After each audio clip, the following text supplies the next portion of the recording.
भारत की supreme court ने इस पे भी फैसला दे दिया है कि मस्जिद इस्लाम का हिस्सा नहीं है। मस्जिद नमाज पढ़ने की जगह है और नमाज कहीं भी पढ़ी जा सकती है। उसके लिए कोई ख़ास जगह बनाई जाती हो, उसमें कोई अल्लाह मियाँ की स्थापना होती हो, ऐसा नहीं है, क्योंकि अल्लाह तो सब जगह है। जब ये सुप्रीम कोर्ट में फैसला आया तो आपने कोई आंदोलन देखा इस देश में सुप्रीम कोर्ट के खिलाफ? कुछ ईमानदार मुसलमानों को निकल के कहते हुए देखा? जो लिबरल की शक्ल में संगीत बजाने वाले, गाना लिखने वाले, शायरी करने वाले, जो बड़े बड़े ज्ञान देते हैं इस देश में, किसी ने निकल के पूछा कि ये 70 साल से झूठ क्यों बोला जा रहा था कि मस्जिद जो है अल्लाह का घर है, लिहाजा मस्जिद अगर बाबरी मस्जिद है तो वो भी शहीद हो गई और अल्लाह का घर तोड़ा गया है, लिहाजा वहीं अल्लाह का घर बनेगा और बाबर के नाम से बनेगा।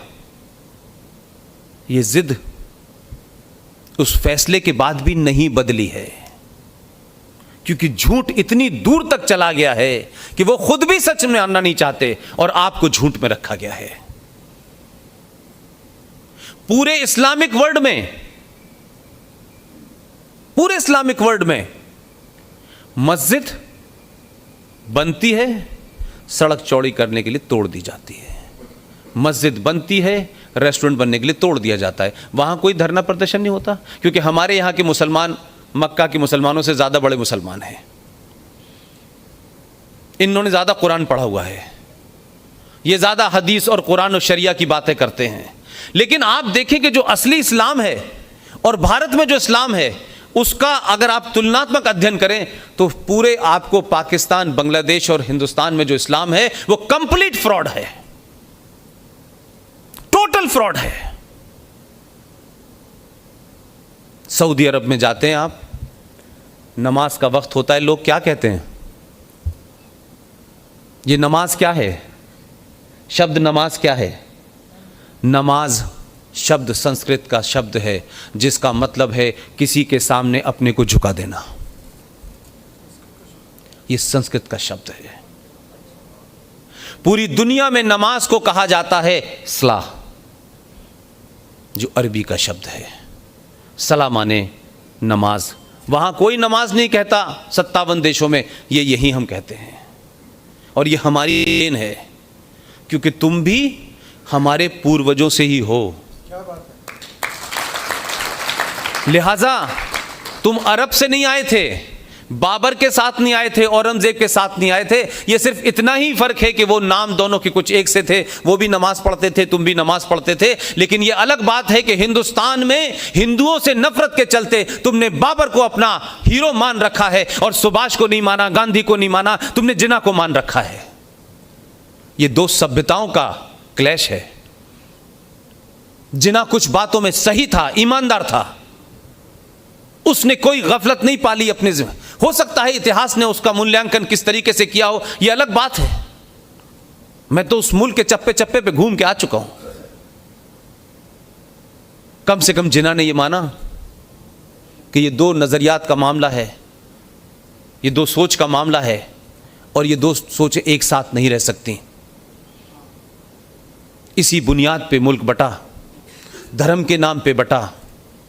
यह बात अलग है कि हमारे पूर्वजों ने जो चुना वो कुछ, फिर भी इसके बाद उन्होंने कहा हम इसको कोई हिंदू राष्ट्र बनाने वाले लोग नहीं हैं।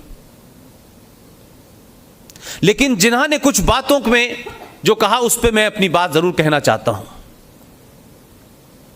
इस्लामिक रिपब्लिक ऑफ पाकिस्तान तो बना, बहुत सारे मुसलमान जोश में चले गए थे, उधर के सब गवर्नर बनने वाले हैं। इस मुल्क में मुसलमान रह गए, उनको भी किसी ने नहीं निकाला, किसी ने नहीं मारा उनको और कहा आप रह सकते हैं। जो सभ्यताओं की बात जब उन्होंने कहा कि दो सोच की बात है, उसको मैं कुछ हद तक एग्री करता हूं और उसके आज के संदर्भ में उसकी बात कह करके आपको समझा सकता हूं। मैं 1971 का युद्ध हुआ और 1971 के युद्ध में बांग्लादेश आज़ाद हुआ। 93,000 पाकिस्तान के फौजियों को आपने सरेंडर कराया। 2 महीने तक उस वक्त के हिंदुस्तान ने, जब अमेरिका से गेहूं आया करता था, आप जानते हैं भारत की कोई बहुत बेहतर स्थिति नहीं थी, तब भी आपने 2 महीने तक उनको हिंदुस्तान में रखा। पूरे 93,000 में से किसी एक के एक खरोंच तक नहीं आई। और आज तो लोग एक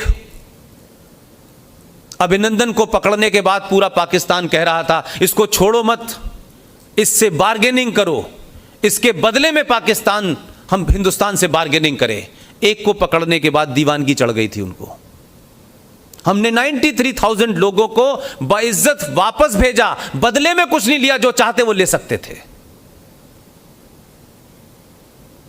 लेकिन कारगिल का युद्ध हुआ, एक फौजी युद्ध में उधर रह गया।